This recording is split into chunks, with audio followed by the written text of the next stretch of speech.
कांग्रेस के लोग भी कांग्रेस से निराश, पहले से ज़्यादा आएगी। पहले 18 सीट थी, अब उससे ज़्यादा आएगी, 35 तक आ सकती है। आज कांग्रेस के हजारों कार्यकर्ता इंदौर ही नहीं मध्य प्रदेश में सिर्फ एक मुद्दे पर कि उन्होंने भगवान राम के निमंत्रण को ठुकराया।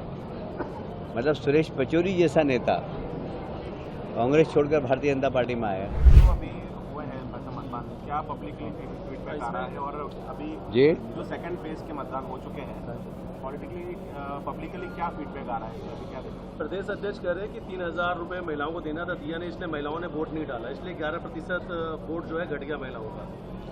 देखिए, ये तो चुनाव परिणाम आएगा जब पता लगेगा। दरअसल कांग्रेस के पास पोलिंग बूथ पर बैठने के लिए कार्यकर्ता नहीं है और कांग्रेस के मतदाता भी ये मानते हैं कि कांग्रेस गलत दिशा में है, तो वोट डालने ही नहीं निकल रहे हैं। मुझे तो आश्चर्य हुआ कि मैंने मुस्लिम क्षेत्र जो कि कहा जाता है कि एकदम कांग्रेस को वोट जाता है, वहाँ भी 15% वोट कम गिरा है। तो कांग्रेस के लोग भी कांग्रेस से निराश। आपने विधानसभा चुनाव के दौरान आपके व्यक्तिगत आकलन से मुझे बताया पूरे प्रदेश की सीटें की यहाँ लेकिन परिणाम लगभग वही। इस बार के फीडबैक क्या है? कांग्रेस का कहना है कि 12 से 13 सीटें इस बार जीत रहे हैं लोकसभा। आपका आकलन? मध्य प्रदेश में तो हम 29 सीट जीतेंगे। देश के बारे में मैं आकलन आपको करके बाद में बताऊंगा, जब सब दूर मतदान हो जाए उसके बाद बताऊंगा। पर हमारा जो फिगर आएगा, जो मेरा अभी अंदाज है, वो 400 के आसपास ही आएगा, इससे कम नहीं आएगा। पश्चिम बंगाल में क्या फिगर रहने वाला? अगर 42 इसमें बात करते हैं तो क्या फिगर इस बार? पहले से ज़्यादा आएगी। पहले 18 सीट थी, अब उससे ज़्यादा आएगी, 35 तक आ सकती है। कांग्रेस कह रही है कि जब भी चुनाव आता है बीजेपी हमेशा धर्म और सनातन के मुद्दे ले आती है, यही शायद यही उनका सबसे बड़ा एजेंडा रहता है चुनाव का। देखिए, इस देश को आप धर्म से अलग नहीं कर सकते, सनातन से अलग नहीं कर सकते। यदि कोई सनातन को गाली देगा तो उसके समर्थक भी उठ के खड़े होंगे।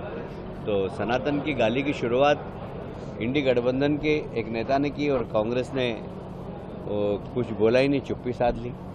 फिर उसके बाद राम मंदिर का मुद्दा जब भी उठता तो ये सबको मालूम है कि निमंत्रण दिया था राम मंदिर निर्माण समिति ने, कांग्रेस ने ठुकराया। तो जनता के बीच में जवाब तो देना पड़ेगा। और सिर्फ इसी एक मुद्दे पर आज कांग्रेस के हजारों कार्यकर्ता इंदौर ही नहीं मध्य प्रदेश में सिर्फ एक मुद्दे पर कि उन्होंने भगवान राम के निमंत्रण को ठुकराया। मतलब सुरेश पचौरी जैसा नेता कांग्रेस छोड़कर भारतीय जनता पार्टी में आया। तो कहीं ना कहीं वर्तमान समय में कांग्रेस को जो मार्गदर्शक दे रहे हैं वो लोग शायद इस देश की, समाज की मूल स्वभाव को समझ नहीं पा रहे हैं। जैसे सेम पिपरोदा जी ने बयान दे दिया कि हम तो प्रॉपर्टी का सर्वे करेंगे, उसके बाद उस प्रॉपर्टी विरासत में नहीं जा सकती।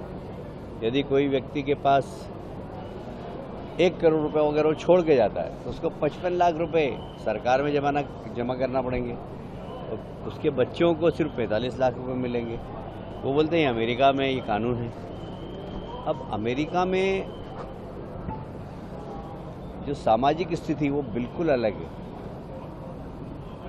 अमेरिका में भाभी क्या होती है लोगों को पता ही नहीं, मामा क्या होते हैं लोगों को पता ही नहीं, भतीजी क्या होती है लोगों को पता ही नहीं, फूफा शब्द तो उन्होंने सुना ही नहीं है। तो हमारे यहाँ जो रिश्तों की बुनियाद है वो बहुत ज़बरदस्त है और उसके पीछे कर्तव्य, उसके पीछे रिस्पॉन्सिबिलिटी कि अगर हमारे यहाँ ऐसा नहीं है कि बेटा 18 साल का हुआ तो घर छोड़ के निकल जाएगा, माँ बाप अपने पेंशन से जिए। हमारे यहाँ, और अब तो कोर्ट ने भी निर्देश दिया है कि जो बच्चे अपने माँ बाप की सेवा नहीं करेंगे उनको दंडित करेंगे। तो ये हमारे संस्कार है, ये हमारी सामाजिक परंपरा है।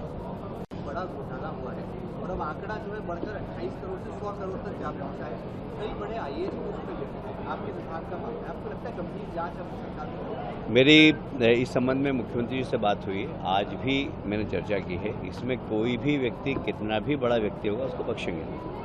सर, लगातार जो है कांग्रेस के जो कार्यकर्ता हैं वरिष्ठ नेता हैं बीजेपी में शामिल हुए हैं। हाल ही में गोपालपुर और विधानसभा एक के भी शामिल हुए हैं। ऐसा नहीं लग रहा है कि जितनी तादाद में कांग्रेस की बीजेपी में शामिल हो रहे हैं तो बीजेपी के जो कार्यकर्ता निचले स्तर पे हैं उनका मनोबल जो है डगमगा रहा है कि वो इतने सालों से कार्य कर रहे हैं और हमें आगे बढ़ने का मौका नहीं मिलेगा? ऐसा कभी भी नहीं होता है। जो योग्य व्यक्ति होता है उसकी योग्यता के अनुसार उसको काम मिलता है। और इसलिए मुझे नहीं लगता कि कार्यकर्ताओं में इसको लेकर निराशा है। हमारे कार्यकर्ताओं की विशेषता है कि वो अपने नेतृत्व में विश्वास करते हैं। इस बार का जो चुनाव प्रचार है इसमें बहुत ही अमर्यादित भाषाओं का प्रयोग हो रहा है चुनाव प्रचार में। अभी राहुल गांधी ने जिस तरीके से तू तड़ाके की भाषा का प्रयोग किया प्रधानमंत्री जी के लिए, और भी कई ऐसे बयान सामने आ रहे हैं, अलका लांबा भी बोली है। तो ये इस अमर्यादित भाषाओं का प्रयोग जो हो रहा है, इस परिप्रेक्ष्य में आपका क्या कहना है? देखिए, इसका आकलन समाज करता है कि किस व्यक्ति में कैसे संस्कार है, और फिर जनता उसके अनुसार मत देती है। अब यदि किसी में संस्कार ही नहीं है तो समाज देख रहा है कि कौन किस प्रकार शब्दों की दरिद्रता से बात कर रहा है। तो जितनी दरिद्रता से बात करता है वोट भी उनको उतनी दरिद्रता से मिलते हैं। इंदिरा गांधी कहते कि मंगलसूत्र इंदिरा गांधी ने दान में दे दिया था मेरी दादी ने, इस तरीके का बयान सामने आया। ये इमोशनल कार्ड इन्होंने बहुत खेला है, पहले लोग पहचान गए। राहुल गांधी वायनाड के बाद राहुल गांधी को ये कहा जा रहा है कि वो अमेठी से भी तैयारी कर रहे हैं। नहीं जी, वायनाड में चुनाव देखिए, वायनाड की सीट भी उनके खतरे में है। मैं आपको बता दूं, उनके ही इंडी गठबंधन के एक पार्टी उनके खिलाफ लड़ रही है, तो उनका आत्मविश्वास वायनाड में टूट गया, और इसलिए वो कोई सेफ सीट ढूंढने के चक्कर में, तो उनको लगता है कि उनकी विरासत की सीट अमेठी है, तो हो सकता है कि आज निर्णय हो जाए कि वो अमेठी से भी चुनाव लड़े। सीबीआई की रेड में जो हथियारों का जखीरा मिला है और वहाँ की सरकार ने बोला है कि ये बीजेपी की साजिश है। अब पश्चिम बंगाल की सरकार पे कोई विश्वास नहीं करता, अब यहाँ तक कि कोर्ट भी नहीं करती। कोर्ट ने भी उन्होंने जितने आवेदन दिए उस आवेदन को निरस्त कर दिया। वो चाहते थे कि वहाँ पर ईडी नहीं पहुँचे, सीबीआई नहीं पहुँचे, वो ये चाहते थे कि कोई भी एजेंसी भारत सरकार की वहाँ पर नहीं पहुँचे। कोर्ट ने निर्देश दिए कि वे जांच करें, और राज्य सरकार को निर्देश दिए कि वो उसमें हस्तक्षेप नहीं करें। भाई साहब, अभी आने इंदौर में क्या